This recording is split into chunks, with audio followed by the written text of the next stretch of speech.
percaya dalam perspektif iman Kristen. Nah, Bapak Ibu Saudara, tesis ini saya sengaja buat ya, karena banyak serangan-serangan iman percaya kita yang sering kita dengar, baik itu dalam siaran-siaran, di dalam dari agama yang belum sungguh-sungguh mengenal Kristus sebagai Tuhan dan Juru Selamat. Sering mereka berkata bahwa orang Kristen bebas berbuat dosa karena sudah ada penebus mereka, yaitu Yesus Kristus, sehingga mereka pasti masuk surga. Maka gugatan ini Bapak Ibu Saudara perlu kita jawab, dan perlu saya ajarkan kepada kita semua, khususnya Gereja Bethel Indonesia yang berjemaah di tempat ini. Ya, boleh ini merupakan sesuatu hal yang harus boleh kita jawab. Mungkin tidak langsung bersentuhan dengan kita, dengan orang-orang yang melakukan argumen ini, tetapi setidaknya kita diberkati, kita diteguhkan iman percaya kita bahwa orang Kristen yang percaya kepada Yesus tidak seperti apa yang dituduhkan bagi kita.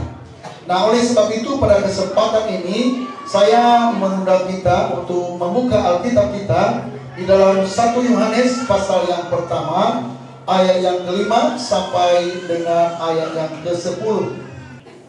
Dan inilah berita yang telah kami dengar dari Dia dan yang kami sampaikan kepada kamu. Allah adalah terang, dan di dalam Dia sama sekali tidak ada kegelapan. Jika kita katakan bahwa kita beroleh persekutuan dengan Dia, namun kita hidup di dalam kegelapan, kita berdusta dan kita tidak melakukan kebenaran. Tetapi jika kita hidup dalam terang, sama seperti Dia ada di dalam terang, maka kita beroleh persekutuan seorang dengan yang lain, dan darah Yesus anaknya itu menyucikan kita dari segala dosa. Jika kita berkata bahwa kita tidak berdosa, maka kita menipu diri kita sendiri, dan kebenaran tidak ada di dalam kita. Jika kita mengaku dosa kita, maka Ia adalah setia dan adil, sehingga Ia akan mengampuni segala dosa kita dan menyucikan kita dari segala kejahatan. Bersama-sama, jika kita berkata bahwa kita tidak ada berbuat dosa, maka kita membuat Dia menjadi pendusta, dan firman-Nya tidak ada di dalam kita. Haleluya. Silakan dulu saudara. Tuhan Yesus memberkati kita sekalian. Sekali lagi saya ulang Bapak Saudara, sering tuduhan ini yang tidak bertanggung jawab oleh orang-orang yang belum mengenal iman Kristen. Sering mereka berkata bahwa orang Kristen bebas berbuat dosa karena mereka sudah memiliki seorang penebus, yaitu Yesus Kristus, sehingga mereka pasti masuk surga. Nah, sebenarnya Bapak Ibu Saudara, orang percaya kepada Yesus pasti masuk surga. Tetapi yang menjadi pertanyaan, apakah setelah menjadi orang percaya, bebaskah kita berbuat dosa? Nah, ini yang perlu kita jawab sebagai orang percaya, dan juga merupakan suatu teguran dan nasihat bagi kita bahwa orang Kristen itu hidupnya bagaimana? Apakah setelah kita menerima Yesus Kristus Tuhan dan Juru Selamat kita, setelah kita dipindahkan dari dunia yang gelap menuju kepada terangnya yang ajaib, apakah kita masih berbuat dosa? Nah, oleh sebab itu saudara, setiap orang yang percaya dalam iman Kristen adalah orang yang sudah menerima Yesus dan mendeklarasikan imannya kepada dunia ini. Diawali dengan kesadaran akan bahaya dosa dan mengambil tindakan untuk lepas dari dosa. Manusia pada umumnya mencari Allah karena ada sesuatu hal yang kurang di dalam dirinya, dan hanya Allah yang dapat memenuhi kekurangan itu. Itulah sebabnya manusia mencari Allah dengan caranya sendiri-sendiri. Semua agama berusaha menemukan Tuhan. Bahkan ateis pun yang belum percaya Tuhan, mereka menjadikan dirinya adalah Tuhan bagi mereka.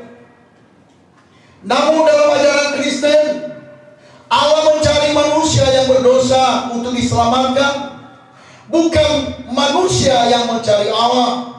Karena manusia diciptakan itu berharga di mata Tuhan, karena Tuhan menciptakan manusia segambar, serupa dengan Dia pada awal penciptaan. Itulah sebabnya saya dan saudara sangat berharga di mata Tuhan. Ia mencari orang yang berdosa dan membenci dosa. Jadi kalau seandainya ada persoalan hidupmu, engkau berkata, aku berharga di mata Tuhan.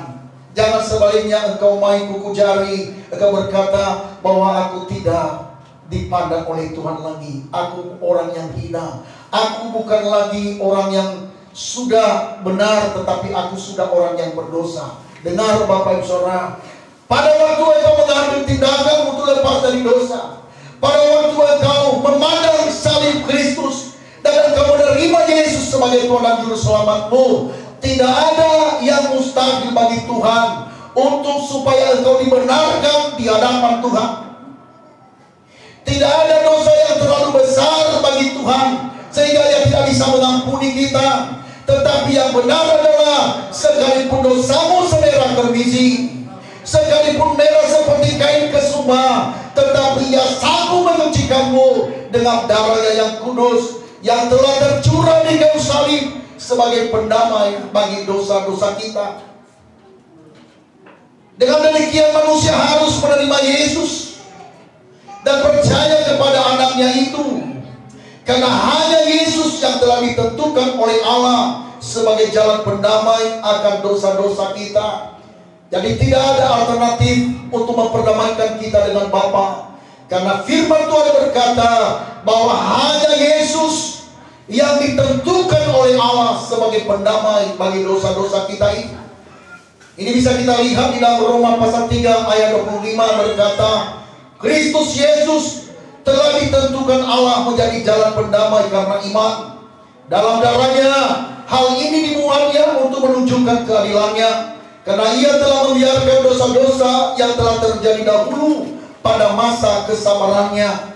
Maksudnya ialah untuk menunjukkan keadilannya pada masa ini, supaya nyata bahwa Ia benar dan juga membenarkan orang yang percaya kepada Yesus. Jadi di luar Yesus engkau tidak mungkin bisa dibenarkan. Di luar Yesus engkau tidak mungkin berdamai dengan Tuhan, karena hanya Yesus satu-satunya sebagai jalan pendamai antara manusia dengan Bapa di surga. Jadi kita dicari oleh Allah. Begitu penting hidupmu di hadapan Tuhan, begitu berharganya hidupmu di mata Tuhan, sehingga harta yang termahal di surga, yaitu Anaknya yang tunggal, yaitu Yesus Kristus, diberikannya bagi kita, supaya kita tidak binasa, melainkan beroleh hidup yang kekal. Di dalam Yohanes pasal 3 ayat 11 adalah ayat yang tidak asing bagi kita, karena begitu besar kasih Allah akan dunia ini, sehingga Ia mengaruniakan Anaknya yang tunggal, supaya setiap orang yang percaya kepadanya tidak binasa, melainkan beroleh hidup yang kekal. Garis bawahi di sini dia berkata, karena begitu besar kasih Allah akan dunia ini. Dia mengasihi dunia ini, tetapi tidak semua diselamatkan. Karena di sana dia berkata bahwa bagi siapa yang percaya, hanya orang yang percaya yang diselamatkan. Orang yang diselamatkan itu, Bapak Saudara, tidak didasarkan kepada perbuatan baik, tetapi berdasarkan kepercayaanmu kepada Yesus Kristus Tuhan dan Juru Selamatmu. Perbuatan baik itu dalam iman percaya adalah responmu terhadap keselamatan itu. Sebagai bentuk responmu terhadap keselamatan, kita berbuat baik, kita melakukan hal-hal yang menyenangkan hati Tuhan, karena Yesus telah melakukannya bagi kita sebelum kita melakukan perbuatan baik itu. Yesus telah mati bagi kita sebelum kita, Bapak Ibu Saudara, melakukan hal-hal yang terbaik dalam hidup ini. Adalah merupakan suatu buah keselamatan bagi kita. Itulah sebabnya kita berbuat baik kepada semua orang. Oleh sebab itu, Bapak Saudara, menjawab pertanyaan tadi bahwa orang Kristen boleh melakukan dosa karena mereka sudah menerima Yesus sebagai Tuhan dan Juru Selamat untuk menebus dosa-dosa mereka, sehingga mereka boleh sesukanya untuk berbuat dosa. Maka oleh sebab itu dalam tesis ini Bapak Saudara, saya akan menguraikan satu persatu bagaimana kehidupan orang yang percaya. Pertama tadi saya katakan saudara, orang yang percaya itu adalah orang yang sudah menerima Yesus sebagai Tuhan dan Juru Selamatnya. Nah, orang yang percaya kepada Yesus ada beberapa hal yang boleh kita lihat di sana. Pertama, percaya kepada Yesus berarti bahwa Yesus telah mati karena dosa-dosa kita. Sebab tuntutan hukum Taurat bahwa tidak ada pengampunan dosa tanpa pencurahan darah. Perhatikan saudara, perjanjian baru itu tidak berdiri sendiri. Ada yang berlatar belakangnya. Sehingga kalau kita lihat di dalam perjanjian baru, sekali-sekali Tuhan Yesus mengutip perjanjian lama. Begitu juga para rasul, Bapak Ibu Saudara. Kenapa? Karena dasar iman percaya itu berkesinambungan. Makanya terlalu aneh kalau ada orang kemudian nabi-nabi palsu mengutip ngata-ngatik ayat-ayat Alkitab, Saudara, dengan tujuan untuk menyesatkan. Kalau apa yang kita baca di nas ini tadi yang ditulis oleh Rasul Kristus yaitu Yohanes, maka itu patut kita percayai. Kalau seandainya kita memiliki nenek moyang kita atau misalnya kakek kita, Bapak Saudara, orang baik, orangnya setia, tetapi dia yang menulis buku ini, Bapak Saudara, Alkitab ini, maka tidak ada dasar untuk saya percayai. Kenapa? Karena dia tidak berjumpa dengan Tuhan Yesus. Maka dia bukan sebagai saksi sejarah. Dia bersama-sama dengan Tuhan Yesus. Dia berjalan bersama dengan Tuhan Yesus. Dia makan bersama dengan Tuhan Yesus. Makanya apa yang ditulis oleh Alkitab ini di dalam perjanjian baru sebagai bukti bahwa apa yang dikatakan oleh kitab suci ini adalah firman Allah. Semua nubuatan itu di dalam kitab suci ini sudah digenapi, bahkan akan digenapi. Jadi kalau ada orang yang ngarang-ngarang cerita, maka itu adalah berita hoax, berita yang tidak perlu kita percayai. Yang kita percayai adalah apa yang ditulis oleh para nabi dan para rasul-rasulnya. Karena mereka adalah saksi-saksi Tuhan Yesus pada waktu Yesus masih hidup. Bapak Ibu Saudara kekasih dalam Tuhan, kalau kita tidak percaya bahwa Yesus telah mati dan menebus kita, maka kita pasti mati di dalam dosa. Itulah sebabnya Yesus berkata, kalau kamu tidak percaya kepadaku, kamu akan mati di dalam dosa. Jadi barang siapa yang merindukan kehidupan yang kekal, maka dia wajib mempercayai ke Tuhan Yesus.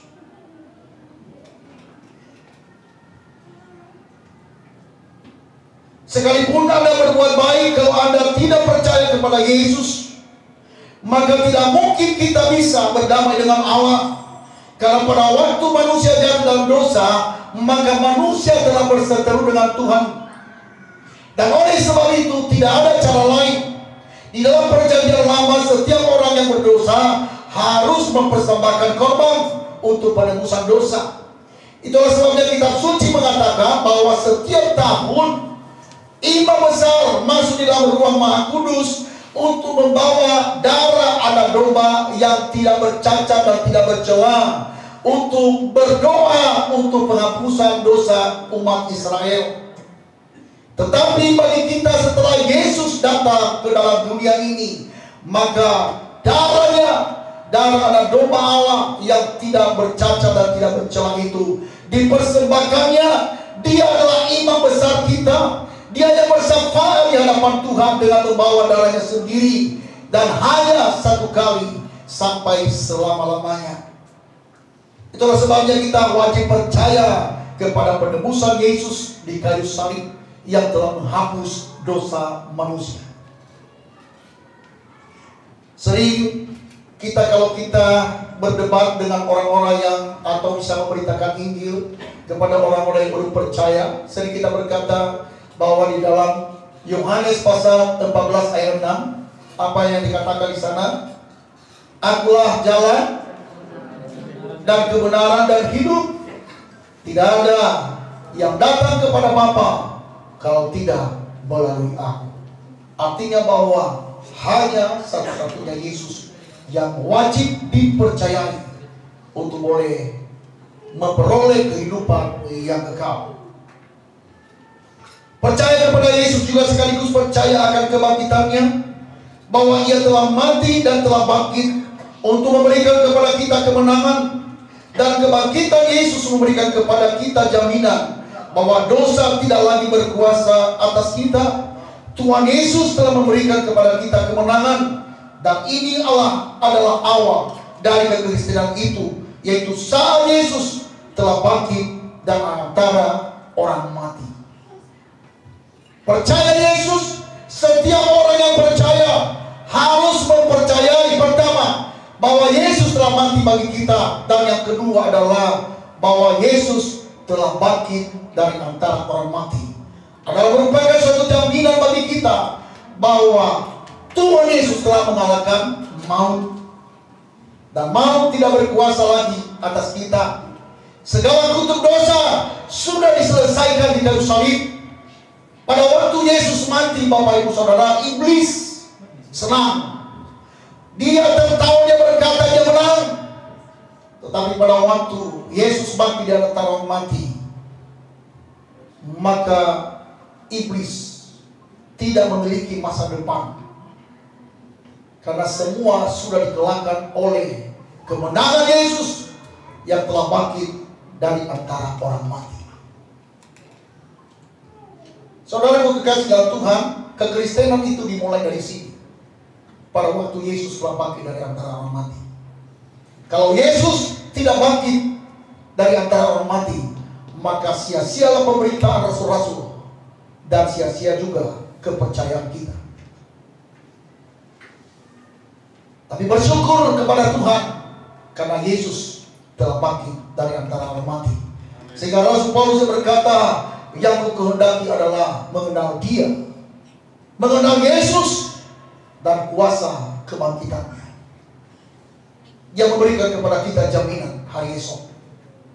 Jadi kalau ada persoalan pergumulan kehidupanmu, jangan takut. Kuasa kebangkitan Yesus sanggup menjawab segala persoalan pergumulanmu. Siapapun yang sakit di antaramu hari ini, engkau pandang salib Kristus dan engkau percaya akan kebangkitannya, maka segala kuasa dosa, kuasa maut, kuasa penyakit sudah dikalahkan oleh Yesus Kristus Tuhan kita. Dan di dalam Dia ada kuasa, ada mujizat, ada kesembuhan, ada kuasa Allah di dalamnya. Makanya tidak perlu kita takut menghadapi persoalan hidup ini. Kalau Allah mengizinkan persoalan hidup ini dengan maksud supaya engkau bertumbuh dalam pengenalan akan Dia. Sering saya katakan saudara, kalau jalan rantai yang terus kita lalui, bagaimana mungkin kita tahu bahwa Allahku hebat, Allahku luar biasa. Tetapi pada saat pada waktu kita mengalami persoalan pergumulan yang berat, disitulah kita melihat kuasa Allah bekerja. Baru kita berkata, luar biasa, Allahku luar biasa, Allahku hebat. Jangan pernah main kuku lagi. Jangan pernah engkau cium pada waktu engkau mengalami persoalan kehidupan. Sakit penyakitkah yang engkau sekarang alami? Ada Tuhan yang sanggup menolongmu. Kuasa kebangkitannya sanggup menolong saudara, sanggup menyembuhkan Bapak Ibu Saudara sekalian. Yang kedua adalah percaya kepada Yesus, berarti sudah mengalami kelahiran baru. Maksudnya adalah sudah bertobat, yaitu telah meninggalkan hidup yang lama dan mengenakan hidup yang baru. Untuk memiliki kelahiran yang baru, maka setiap orang yang percaya diawali dengan pengakuan dosa. Itu yang sebabnya di dalam Yohanes pasal 1 ayat 9 tadi dia berkata begini, jika kita mengaku dosa, jika kita mengaku dosa kita, maka Ia adalah setia dan adil, sehingga Ia mengampuni segala dosa kita dan menyucikan kita dari segala kejahatan. Perhatikan di sini, kata mengaku di sini menggunakan kata homolegon. Ya, Homologeo berarti mengaku dan meninggalkan dosa. Pengakuan. Saya katakan saudara, dosa yang tidak diampuni itu adalah dosa yang tidak diakui. Mengakulah di hadapan Tuhan. Benar kan? Hah? Oh ya, itu langsung dikarang dari lembar ini. Iya, di hadapan manusia. Oh, bukan saya yang itu ya. Ya, kita harus mengaku dosa. Jangan cari-cari ayat Alkitab untuk pembenaran. Kalau engkau tahu bahwa engkau berdosa, maka ia mengulurkan tangannya bagimu. Dia sanggup menyucikan engkau dari segala dosa. Satu hal yang Tuhan minta adalah pengakuan, supaya jangan engkau dituduh terus aku di hadapan Tuhan. Dan setelah engkau mengaku dosa, maka engkau bersedia untuk meninggalkan dosa. Makanya dikatakan homologeo, artinya mengaku, mendeklarasikan bahwa aku berdosa Tuhan, tetapi aku juga berkomitmen untuk meninggalkan dosa. Jangan ada orang Kristen setelah dia percaya kepada Yesus, sudah dia mengaku dosa, tetapi dia kembali kepada kubangan dosa. Jadi tidak benar bahwa orang yang sudah percaya itu sesukanya berbuat dosa.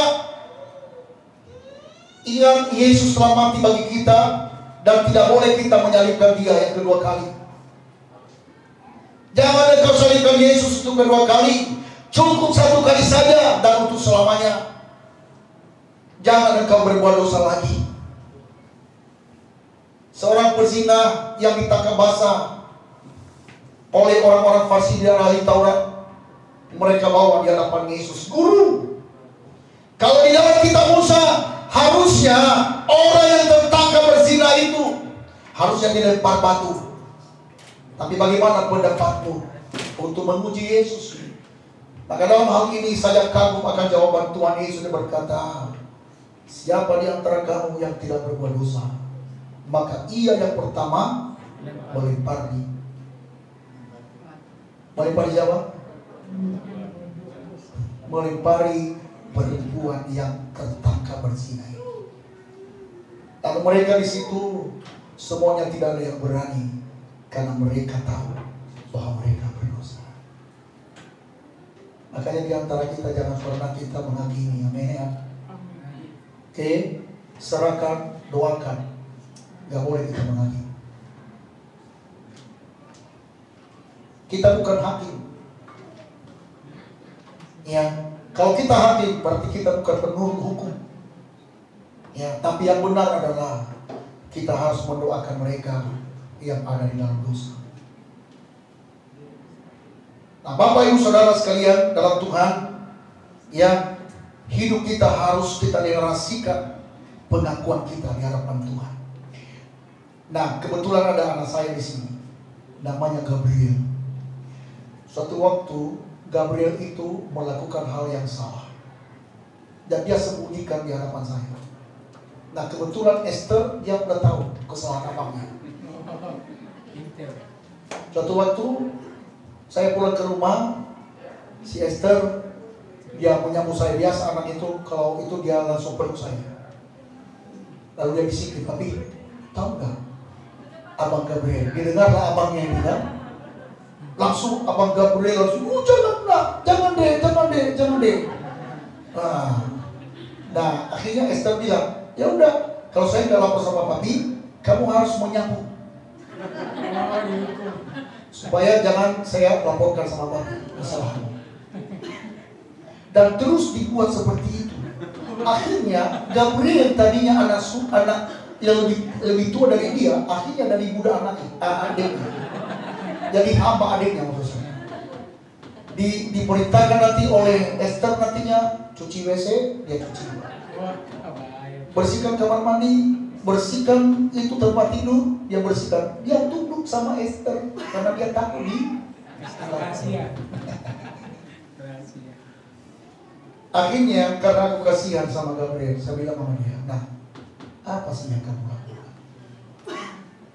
Akhirnya dia mengaku, begini. Aku sudah bersalah, nilai saya sekian-sekian di sekolah. Ya, sesudah itu aku melakukan kata-kata kotor, udah ngomong sama orang, ya kan? Nah setelah saya bilang, ya udah kamu jangan berbuat dosa lagi, Naya, jangan berbuat salah.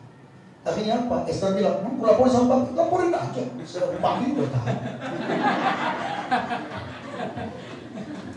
Bapak Ibu Saudara, ini adalah gambaran bagi kita di hadapan Tuhan. Mengaku aja, mengaku saja. Engkau berkata aku berdosa di surga dan juga di hadapan Bapa. Sama seperti seorang anak yang anak yang tersesat, anak yang hina maksud saya. Dia datang kepada Bapa dan pulang dia ke rumah bapaknya, dia mengaku dosa di hadapan Tuhan. Tapi apakah pada waktu pengakuan dosa itu apakah Tuhan menolak? Nah, dia membuka tangannya. Tangannya terbuka, menunggulah, tak tersembunyi kuasa Allah. Ini yang menyembuhkan saudara, engkau mengaku dosa. Itulah sebabnya kenapa Rasul Yakobus dia berkata bahwa kita harus saling mengaku dosa supaya kita sembuh. Kalau kita lihat itu di dalam Yakobus pasal yang kelima, dia berkata supaya kita saling mengaku dosa supaya kamu sembuh. Sembuh di sini, sembuh dari penyakit dosa. Engkau tidak dituduh lagi olehnya, sehingga engkau beroleh keberanian untuk percaya, sehingga engkau beroleh untuk menghampiri Bapa di surga, meminta pertolongan Tuhan. Kalau engkau dalam keadaan sakit, engkau tidak dituduh lagi oleh karena dosa. Makanya kepahitan hidup ini harus berberes. Kebencian, dendam, itu harus engkau bereskan di dalam hidupmu, supaya tidak menjadi penghambat anugerah dan berkat Tuhan dalam hidup.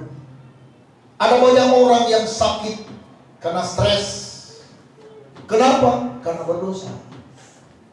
Karena dituduh terus oleh karena dosa. Makanya kita butuh pengakuan.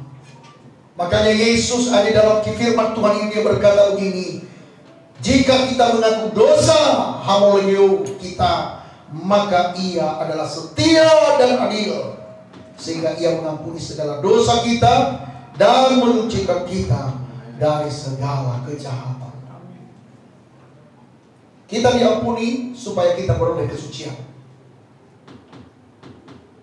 sehingga pada waktu kita menghampiri Allah, karena nggak mungkin kita bisa menghampiri Allah tanpa kesucian, nggak mungkin, karena Dia adalah Allah yang maha suci, Allah yang maha kudus.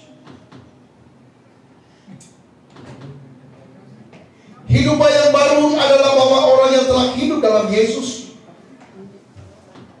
Hidup yang baru itu adalah orang yang percaya telah hidup dalam Yesus. Artinya seluruh hidupnya mengikuti teladan Yesus.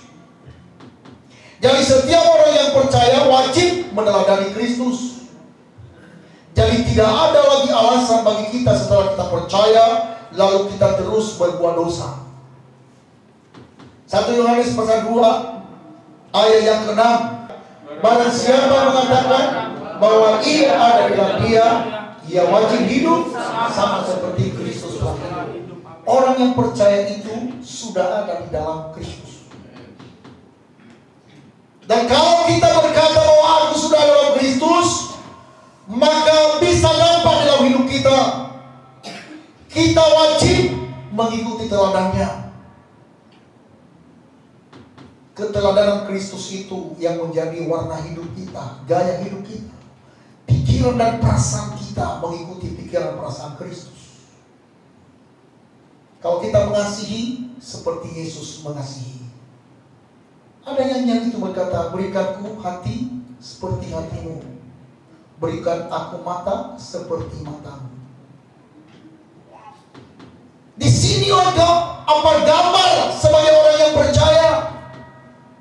Dan ini adalah target Allah bagi kita, bahwa kita harus serupa segambar dengan Dia sebagai anak sulung dari antara banyak saudara.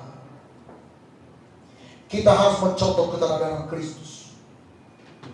Itulah sebabnya Bapak Ibu Saudara, kalau kita jatuh di dalam dosa, buru-buru bangkit. Kalau engkau membenci seseorang, buru-buru engkau alihkan dengan mengasihi, mendoakan seterumu. Orang seteru aja kita kasih, apalagi orang yang mengasihi kita. Maka tidak benar kalau orang Kristen itu terus membenci sesamanya.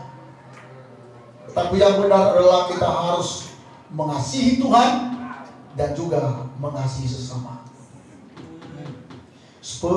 Seperti Yesus, seperti Yesus, saya mau seperti Yesus. Terus dalam jalanku sampai ke surga, saya mau seperti Yesus. Jadi sangat aneh kalau orang sudah percaya Yesus masih berbuat dosa, hidup terus dalam perzinahan, hidup terus untuk bohong, mendustai orang lain. Salah besar. Artinya bahwa dia berdusta, dia mendustai kebenaran. Ada banyak orang, Bapak Saudara, rajin ke gereja luar biasa, tapi rajin juga berbuat dosa. Ini yang gak benar. Jadi tidak heran kalau ada orang-orang yang bisa mengatakan bahwa orang Kristen itu sukanya berbuat dosa karena mereka memiliki Yesus yang menebus dosa mereka. Kalau di ayat yang dalam kalimat yang terakhir tadi, Yesus telah mati bagi kita untuk penebusan dosa, yes. Tetapi sesukanya kita berbuat dosa setelah kita menerima Kristus, gak mungkin lagi. Ibrani pasal yang ke-6 ayat 4 sampai dengan ayat ke-6.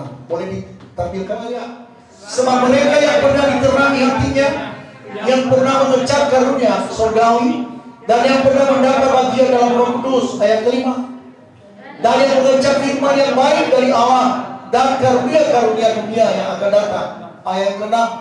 Namun yang murtad lagi tidak mungkin dibaharui sekali lagi sedemikian hingga mereka bertobat, sebab mereka menyalibkan wangi anak Allah bagi diri mereka dan menghinanya di muka. Perhatikan di sini, Bapak Saudara, tidak mungkin dibaharui sekali lagi sedemikian.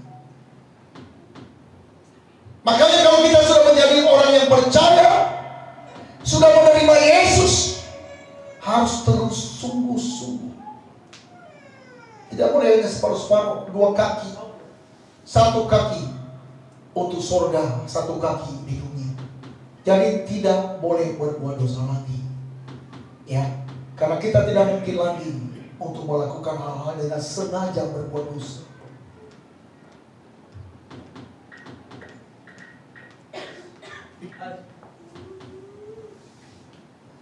Di dalam ayat yang ke-6, ayat yang ke-9, 1 Yohanes 3 ayat 9 yang berkata begini, setiap orang yang lahir dari Allah tidak berbuat dosa lagi, sebab benih ilahi tetap ada di dalam dia dan tidak dapat berbuat dosa karena ia lahir dari Allah. Perhatikan ini, Bapak Saudara, orang yang sudah menerima Yesus, perhatikan, dia tidak ada kesukaan lagi untuk berbuat dosa. Itulah tandanya bahwa kita sudah mengenal Dia. Yang berkata setiap orang yang sudah lahir baru, yang sudah lahir dari Allah, artinya yang sudah menerima Yesus, tidak berbuat dosa lagi. Sebab kenapa? Karena benih ilahi ada di dalam dia. Benih ilahi itu apa? Roh Kudus. Pada waktu engkau menerima Yesus, maka Allah memberikan kepada Bapak Ibu Saudara Roh Kudus. Itulah yang menuntun engkau di dalam segala kebenaran.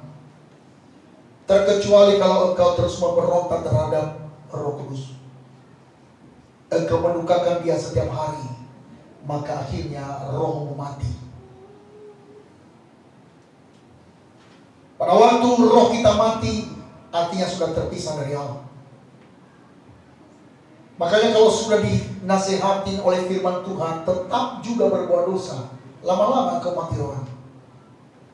Dan engkau suka melakukan dosa.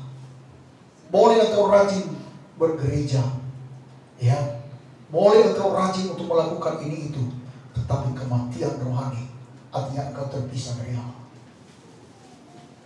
Itulah sebabnya namanya orang fasik. Kenapa orang fasik itu sangat dibenci oleh Tuhan? Mereka tahu kebenaran, tetapi mereka tidak mau bertobat. Haleluya. Amin. Jadilah orang yang percaya, yang bertobat dan tidak berbuat dosa lagi.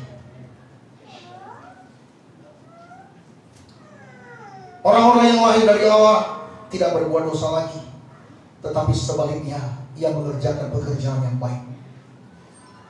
Coba tampilkan Efesus pasal yang keempat ayat yang ke-28.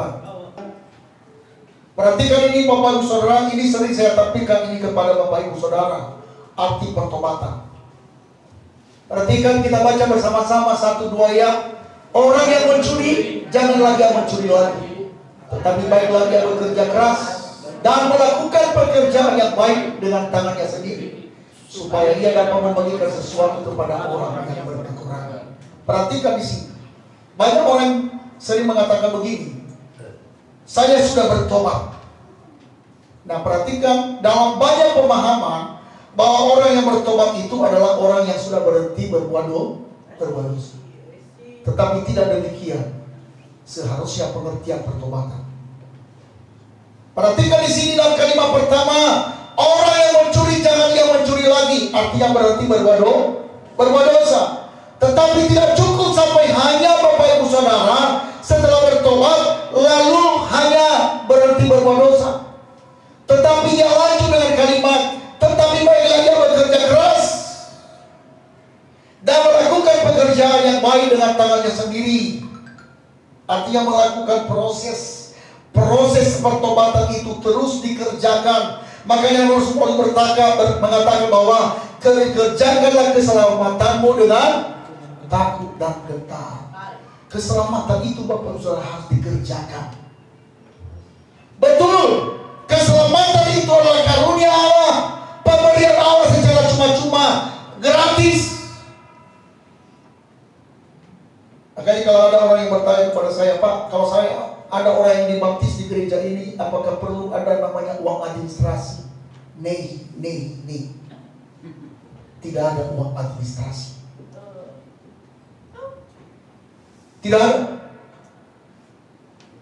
Karena ini adalah kewajiban kita, baik itu gereja maupun hamba Tuhan, harus mengajarkan dan membaptis orang supaya mereka percaya kepada Kristus. Jadi jangan lagi tanya-tanya kepada saya ya, kalau ada orang yang mengambil keputusan untuk dibaptis, Pak, berapa bayarnya? Berapa biaya administrasi? Keselamatan itu nggak perlu dibayar, gratis. Ya, gratis. Kalau ada minggu depan yang mau dibaptis, tinggal laporkan saja. Gratis, semua gratis. Apalagi kita memiliki yang rekam untuk baptisan kolam. Sudah ada kolam yang boleh kita pakai. Ada satu keluarga yang menyerahkan ini, mengatakan kepada kita boleh pakai kapan saja Pak, selama kolam itu tidak dipakai oleh orang lain, silakan pakai. Jadi artinya gratis untuk mendeklarasikan iman percayamu kepada Tuhan. Itulah sebabnya kenapa Rasul orang yang meresponi khotbah Petrus pada waktu itu, orang-orang yang hadir di dalam Serabi Salomo itu, dia berkata, apa yang hendak kami perbuat untuk pengampunan dosa? Lalu Petrus berkata dan menjawab pertanyaan itu, berilah dirimu dibaptis untuk pengampunan dosa. Bertobatlah dan berilah dirimu dibaptis untuk pengampunan dosa. Kita harus memberi diri untuk diperdamaikan oleh Allah. Dan kita merelasikan iman percaya kita kepada Kristus melalui baptisan. Tapi apakah nanti orang yang sudah baptis jaminan masuk surga? Nehi. Ada banyak orang yang dibaptis selam itu masuk penjara tuh. Namanya Filipus. Ada namanya Yohanes. Deklarasi iman. Ada. Iya. Nehi. Tetapi apa dong fungsi dari baptisan itu? Deklarasi iman. Pengakuan. Makanya di dalam Yohanes 1 Yohanes pasal yang pertama yang 9 tadi, itu sudah pakai pengakuan itu, deklarasi. Karena dia pakai kata namanya hamolegeo, artinya pengakuan, deklarasi.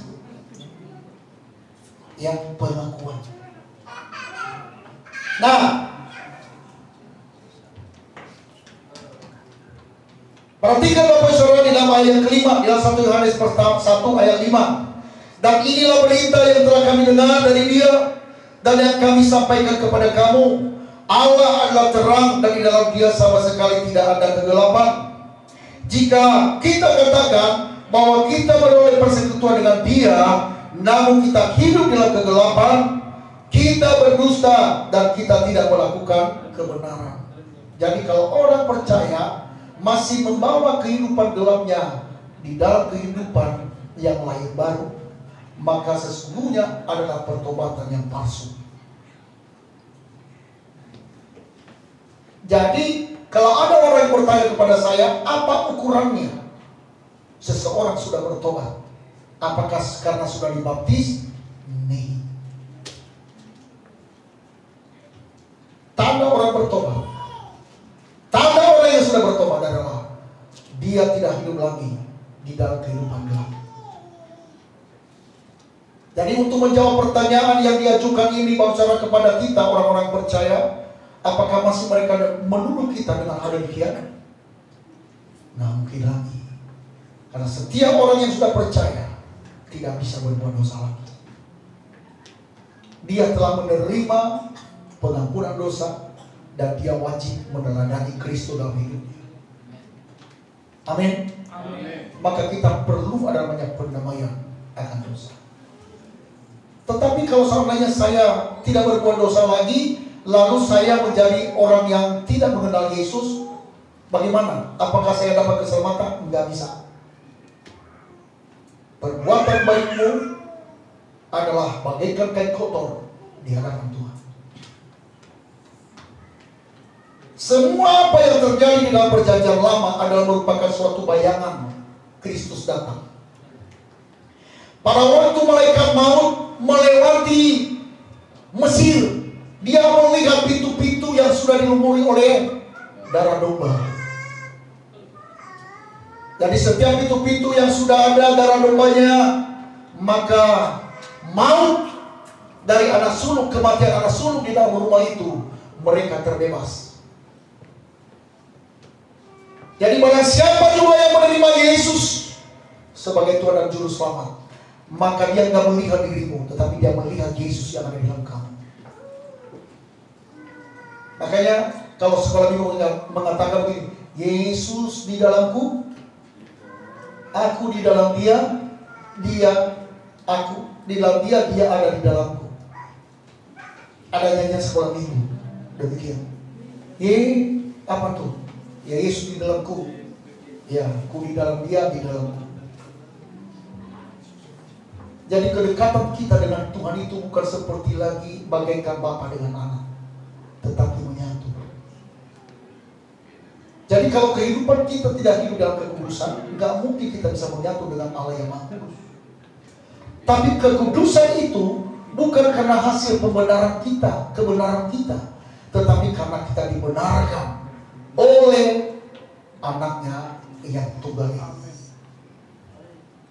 Makanya Rasul Paulus berkata bahwa oleh karena kasih karunia kamu diselamatkan, bukan dari hasil usahamu, tetapi pemberian Allah. Jangan ada orang yang membanggakan diri. Perbuatan baikmu jangan kau bangga. Itu hanya merupakan responmu terhadap apa yang kau terima, terhadap apa yang telah kau terima kasih karunia Tuhan itu. Kalau engkau memberi persembahan, jangan engkau berkata, aku memberi persembahan yang lebih besar daripada yang lain. Tetapi kalau engkau memberi, engkau berkata, Tuhan, aku meresponi panggilan kasih karunia itu.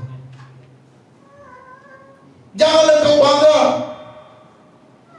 Jangan pernah engkau berkata, aku sudah bantu Tuhan, aku sudah bantu gereja. Makanya dengan heran banyak gereja yang diatur oleh orang-orang kaya, saudara. Setiap orang kaya, engkau harus rendah hati. Engkau berkata bahwa aku memberi karena kasih dan anugerah Tuhan, bukan karena kuat tenaga. Engkau dipakai oleh Tuhan, segala hormat dan kemuliaan hanya bagi Dia. Tidak ada yang lain. Semakin engkau merendahkan diri di bawah tangan Tuhan, maka Ia sanggup meninggikan engkau. Semakin engkau dipakai oleh Tuhan, baik itu pada waktu engkau memberi maupun pada waktu engkau melayani, engkau berkata semua karena anugerah Tuhan. Tidak ada satupun yang kebanggakan. Hanya satu yang kebanggaanku adalah aku memiliki Tuhan yang luar biasa. Kalau kita memiliki hati seperti begini, semakin hari semakin Tuhan percayakan kepada kita hal yang besar.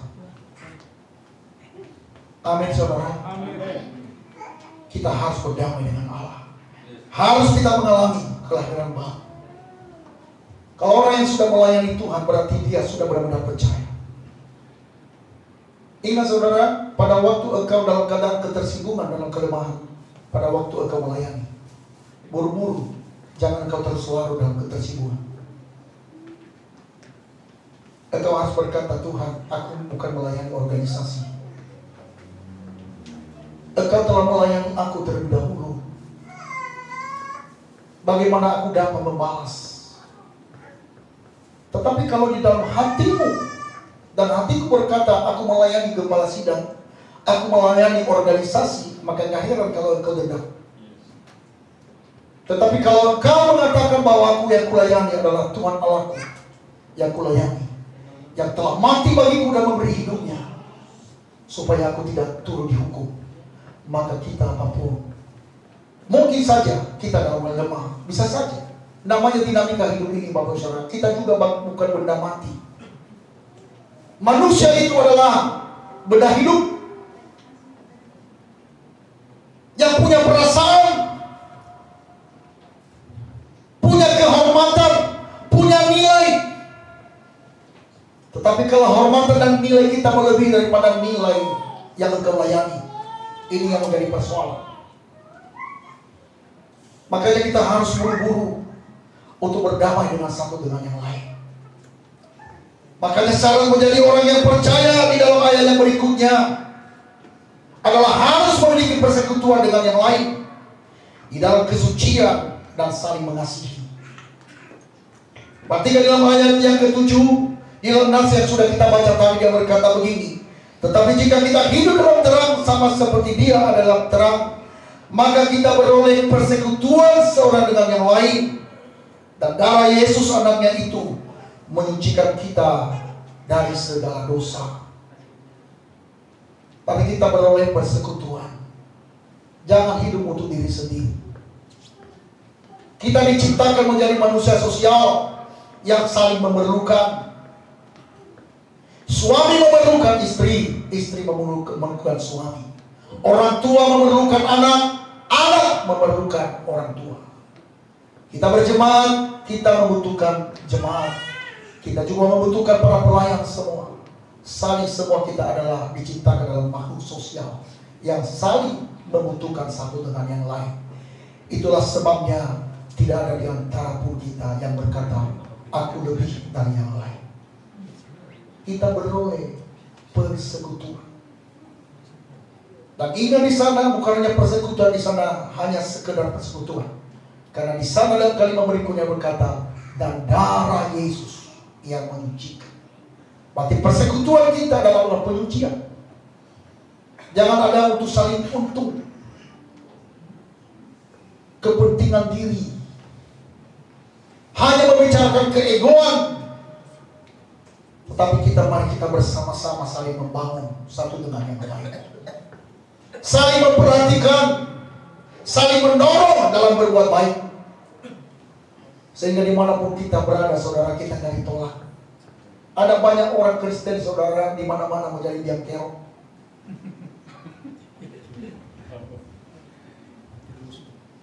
Apalagi pernah saya dengar ada pendeta yang jadi biang kerok. Ini namanya mendustai kebenaran. Ini namanya pertobatan, ya, perbuatan palsu. Tapi mari kita saling mengasihi sebagaimana Kristus mengasihi kita. Di dalam hidup dan kekudusan. Kita mengasihi bukan kasih eros, tetapi kasih agape atau kasih filia. Artinya kasih filia di sini adalah kasih yang ada dalam keluarga. Artinya kasih yang tidak dipaksa. Kalau kasih filia adalah kasih dalam keluarga. Anak-anak mengasihi ayah dan ibunya, begitu juga sebaliknya. Tetapi kasih Allah adalah kasih yang berkorban, yaitu kasih agape. Dan ini yang harus kita capai, saudara, di dalam persekutuan kita. Bahwa kita mencapai dalam kasih agape. Karena dia pakai di sini untuk saling mengasihi ini, dia menggunakan kasih agape. Kasih yang tidak menuntut syarat. Oh, karena kamu tidak mengasihi aku juga tidak mengasihi kamu. Itu namanya bukan kasih agape. Nah, kasih agape tidak menuntut balas. Mungkin engkau, Bapak Ibu Saudara, selama ini engkau menolong seseorang tetapi tidak tahu diri. Tidak mengapa, jangan kecil hati. Buktikan bahwa kamu memiliki kasih agape itu. Tidak apa-apa. Dia tidak menghargai pengorbananku, tidak mengapa.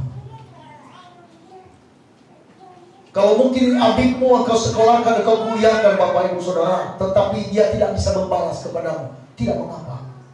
Jangan tutup balasan dari dia. Tetapi dia pemilik jiwamu yang sanggup untuk menolong, yang sanggup untuk membalaskan kepada kita. Jangan sedih. Jangan kau berkata, engkau gak tahu diri, akhirnya berantem, hilang upah. Engkau sudah memberi banyak, tetapi hilang sekejap hanya karena perkataan yang menuntut balasan kepada orang lain.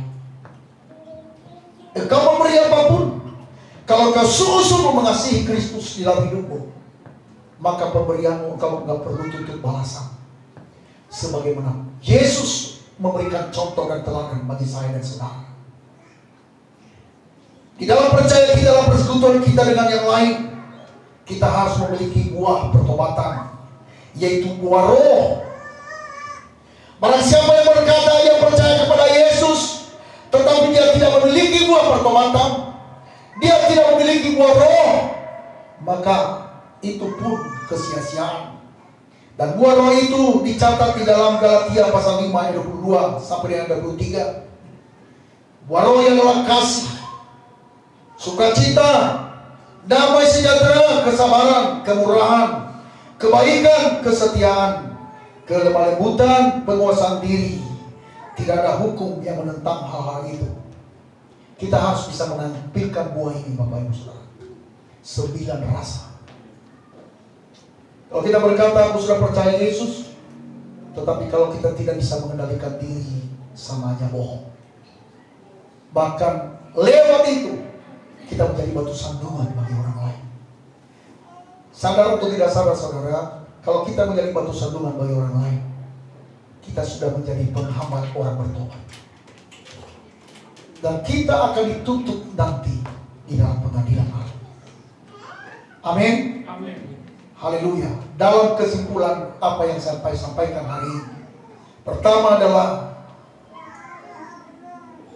Jadi kalau ada orang-orang yang tidak mengenal iman Kristen lalu berkata bahwa orang Kristen sesukanya berbuat dosa, yang penting percaya kepada Yesus adalah merupakan sesuatu hal yang dusta, penghinaan, fitnah.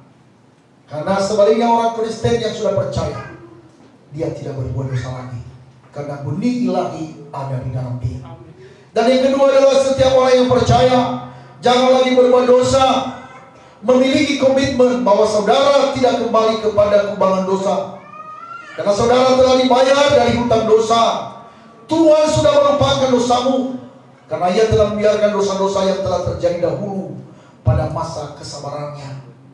Makanya pemazmur yang berkata bahwa engkau telah membuang dosaku, engkau telah membuangnya di tubir laut, engkau telah menjauhkan itu bagaikan tingginya langit dan bumi. Demikianlah engkau menjauhkan aku dari segala pelanggaranku. Dan itu kita terima pada waktu kita telah mengaku dosa di hadapan Tuhan dan percaya kepada pengorbanannya. Istilah hidupmu sebagai hal yang memuliakan namanya. Seluruh hidupmu persembahkan kepadanya, bukan hanya dalam korban bibir lidah semata, bukan hanya uangmu, tetapi seluruh hidupmu engkau persembahkan baginya. Layanilah Tuhan dengan hati yang tulus dan hati yang ikhlas.